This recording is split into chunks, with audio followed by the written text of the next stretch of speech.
Okay, Dave, thanks for talking to us again as you're getting ready for a short preparation, because it's a quick turnaround of games. But unfortunately, there was more points dropped at the weekend from your side.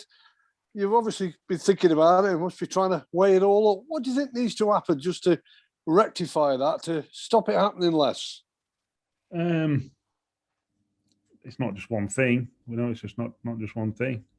It's sort of been the story of our season. If we'd have took the points we should have taken, we'd still probably have something to play for at the top end of the table. But we haven't, and is that disappointing? Of course. Can that be rectified? Yes, it can. I think we've certainly got to have better control in games. I think when you don't have as much control, or we had more control last year, obviously, in League Two, which allowed us to be more dominant in the last 10, 15, 20 minutes of games.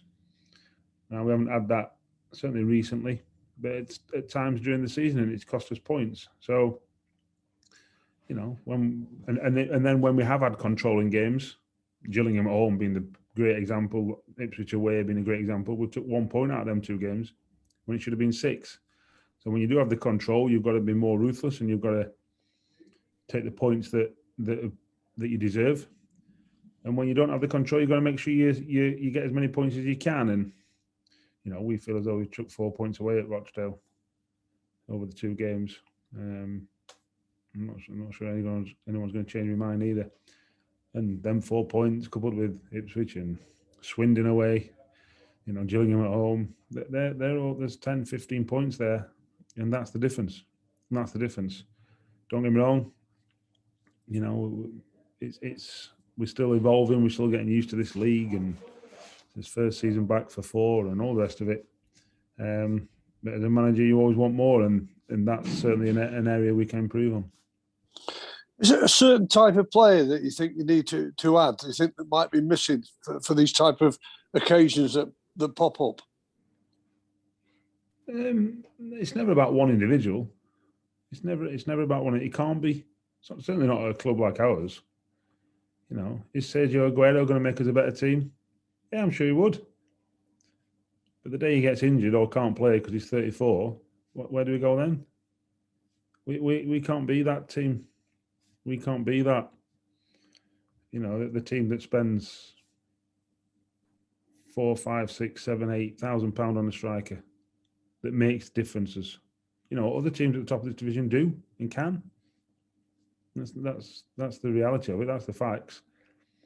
So, we've got to find a way. We've got to do it our way and find a way. And obviously, with the transfer window coming up, we've got a chance to improve as we always have. And that's what's going to happen. And if we improve, we'll get better. And so hopefully we do take more points from games that we probably deserve to. We certainly didn't deserve any more points than the one we got on Saturday. That's for sure. Likewise, I don't think Rochdale did. For their play and possession, I thought they were as equally as poor in creating chances as we were just in possession, full stop. I thought it was 2 poor teams on Saturday, to be quite honest. So, we've got to play well in these last 3 games and go into the summer with I would say more optimism. That suggests we've had a poor season. I don't think we've had a poor season. I keep saying it. We've got the lowest budget in the league. We've never once been looking over our shoulder all season. So, you've got to say that's a successful season. The value added that that the players are adding is a positive thing. But we want more. We always want more, and that's what we've got to try and get over the summer. Of course, as the fixture programme has panned out with your game against Charlton being called off, you always knew that Bristol Rovers was a long game coming up as your final away game, but you've got one before that in Charlton coming up next. Do you still prepare the same way because you've got just a couple of games to go to the end of the season and you would, earlier in the season for the 3-hour sort of lengthy trips that you're taking? Yeah. We've got 3 buses going down there because our 23s are playing in the afternoon. Charlton very kindly agreed to swap that from today to tomorrow, so I could watch that as well. So all the first team squad that are fit and available, all the first year scholars, I think every single one of the first year scholars is going as well. So, you know, it's a Alexandra Day out in London today and tomorrow, with 2 games in a day. So, you know, that's the preparation is the same. The preparation is the same. It's a professional football club and it's professional footballers, and we do it right.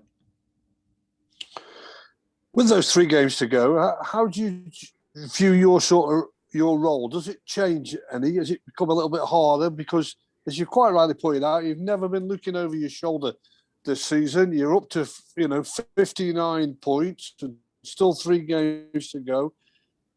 Have you got a bit more work to do in trying to motivate your players, knowing that they know that it's League One and achieve for next season? No, not on that score. If I have to motivate my players, whether it's 3 games from the end, 3 games in, 15 games in, 30 games in, whatever, I've got a problem. It's not, that doesn't make I don't mean that's can't happen. It can for a whole multitude of reasons, but it often gets asked by people at this time of year because of complacency. You know, were we complacent in November? Never gets asked then. Were we complacent in February? Never gets asked then. You know, that's always there. That possibility is always there. You know, I don't buy into the fact that well, there's only 3 games left, so yeah, it's all right. No. There's a word before football that every single person in the first team squad is, and their job title. And there's a reason why professional comes before footballer. And if you're not a professional, then don't expect to be a footballer. Certainly while I'm manager. So the word is that you're expecting the motivation, as whether it be August, first week of the season, or May, last week of the season, comes from within the players and within the group. If it's not intrinsic to each individual, you've got a problem. If you're motivated by money, if you're motivated by any external factor, I'm not saying you can't be. I'm on about if that's the only focus you've got, if that's the only reason you're a footballer is to make money, or for the lifestyle, or for the prestige of calling you a footballer, you've got to have a bit of all that. I get that. It makes the world go round, egos, money, all that kind of stuff. But if that's your only focus, all right, we're still getting paid. So don't, if you're saying, oh, well, it's to get promoted, my only focus is to get promoted and win things, fine. Go on, win man of the match. Score more goals in the game than anyone else has ever done for this football club. Do you know what I mean? Score a hat-trick from centre half, whatever it might be. Keep a clean sheet. There's always targets. Each game is an opportunity to build your own platform, build your own CV, if you want, for a better term. Because players are, this time of year, are either in contract or negotiating contracts or whatever, and use it as a platform. Don't waste the opportunities. So that's if they need any other motivation than actually representing this football club, which I think should be a motivation in itself, putting on the shirt, then I've just given you about 25 others there, and that shouldn't have to happen anyway. The shirt should be enough. Well, let's look at your next game then, because I think it's a long time since Crewe were down at I think it's still called the Valley. I'm not sure. It might have changed the name with sponsors, but it was Championship days, and they got great history, haven't they? Great pedigree. They're striving hard now, of course, to try and get back in the Championship. You'll have to be ready for them, because they'll know exactly this is their extra game in hand as well that could give them a push for the playoffs. So a tasty-looking fixture before that ball is kicked. Yeah. Good team, good manager, good players. Big club, historic club, new owners, new belief. Lots of things go in Charlton Athletic's favour. Little old Crewe, when we rock into town with our, with our players, with ourselves, we've got to make sure we've got you know, well, you can't judge the size of the dog by the fight in it, if you like, or whatever the phrase is. And we've got to be that small dog that's nipping at their heels and every now and again bites them where it hurts, so that we win the fight, if you like. That's what it's got to be, and that's the case virtually every week. So it doesn't change that. No, but when they get down there, the players, some of them have probably never been down to the Valley. It should whet that appetite, to be up and be at it. It's a good game. Yeah. It's one of those grounds that you wish fans were in. It's a proper. I don't want Charlton fans messaging me when I say it's an old ground. I'm on about characterful.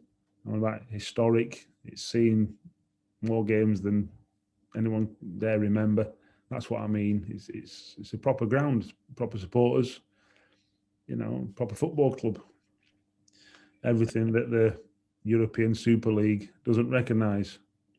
That's what we want. That's football. I think like I said, they've appointed a good manager, and they're probably reaping the rewards of that. That still doesn't make them infallible or unbeatable.